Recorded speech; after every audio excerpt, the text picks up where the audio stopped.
Well, let's bring in Spencer Oliver. He's a former boxer and now a boxing pundit who joins us live on Sky News. Spencer, thank you very much indeed. Your thoughts this afternoon on this very sad news? Yeah, devastated to hear this news. I found out about it about, I don't know, 2 hours ago now. I found it very hard to believe. I knew that Ricky had his troubles outside of the ring. He was struggling to deal with life after boxing, that was for sure. And it's well documented with the mental health problems that he had, and he sort of tried to help people that were going through similar circumstances as well, which was a beautiful thing. He was a great human being. He really was, Ricky. He was a man of the people, the people's champion. You go back to 2007 when he boxed Floyd Mayweather and took tens of thousands of fans over. No other fighter will do that, and no other fighter will do that in the future either. Ricky Hatton was one of those guys that people could relate to. He fought with his heart on his sleeve, and he was very open about his personal struggles as well. And he'll be sorely missed. 48 fight career and only losing 3 of those, and they were to the world's best, the pound for pound stars. Ricky Hatton, was a real boxing icon, a boxing legend. Yeah, he was. And just reading what Frank Warren had to say there about the inspiration that he provided to a generation of young boxers, many of them, of course, still in the sport.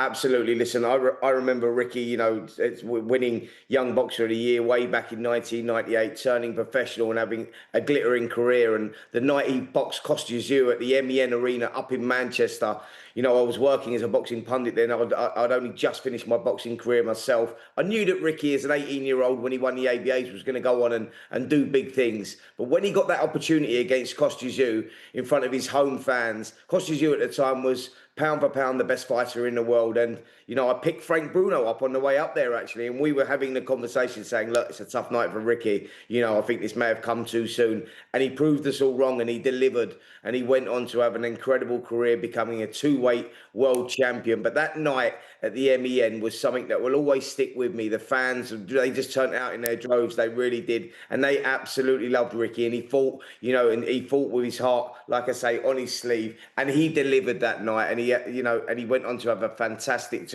career. I'm absolutely gutted. I feel numb really, because Ricky was a personal friend of mine as well.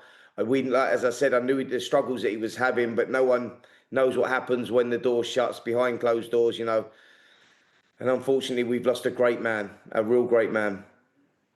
Yeah, just give us a sense, if you can, Spencer, of what Ricky was like outside the ring. I mean, we've all watched him over the years inside the ring, but he was a big personality, wasn't he? And we're also talking about his love of Manchester this afternoon too. He was a big personality. As your correspondent already said, he went outside of boxing. He'd done dancing on ice, and people just loved the person that he was. But Ricky, outside of boxing, I tell you, the guy that he was the guy that you could go down the pub with and have a drink with. Like after he used to defend his world titles, whether that was out in Las Vegas, in his hometown of Manchester, you would find him going down a local working man's club. That's what he liked to do. He liked to have a game of darts and drink a pint of beer with the locals, the people that he grew up with. He never forgot who he was or where he come from. And I think that's highly important. When you think of the stardom that he had, he become a superstar. Let's be honest. He become one of the biggest names that British boxing has ever produced. But he stayed with that kid, the kid that you could just pop down the pub with and go down his local, as I say, British Legion. And that was quite incredible. It really was. He was like I say, he was a great guy. He was a massive personality, a guy that you could stand there, have a laugh with, and he didn't think he was better than anybody else. And and I think that in recent times, with the well-documented problems that he had outside of boxing, the mental health, etc., I think he sort of tried to help others in a similar position, which is a beautiful thing to do. And Spencer, just on that, there's a lot of talk this afternoon about the support or the lack of support that's given to boxers, particularly when they retire.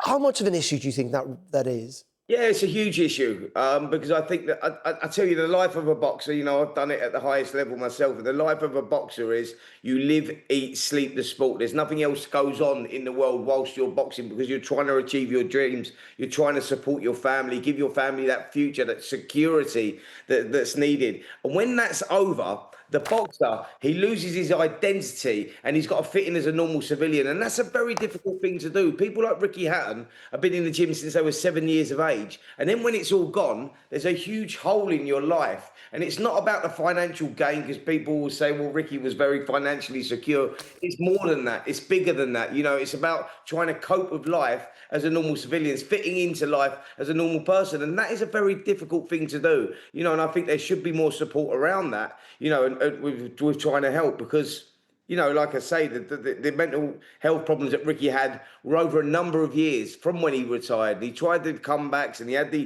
had the exhibition back in a few years ago with Marco Antonio Barrera, and he was talking about coming back again at the ripe old age of 47 years of age. And that was because he was trying to fill that gap, fill that hole that was missing in his life. And it's very, very sad, and there should be more support. And let's hope, you know, off the back of this, there is more support, because we've lost a great man in Ricky Hatton. We really have. Yeah, very, very sad news indeed. Spencer, we really appreciate your time this afternoon here on Sky News. That's Spencer Oliver there. Thank you, guys. Friends of Ricky Hatton. And just to remind you of that breaking news this hour, that the British boxing legend, Ricky Hatton, has very sadly died at the age of 46.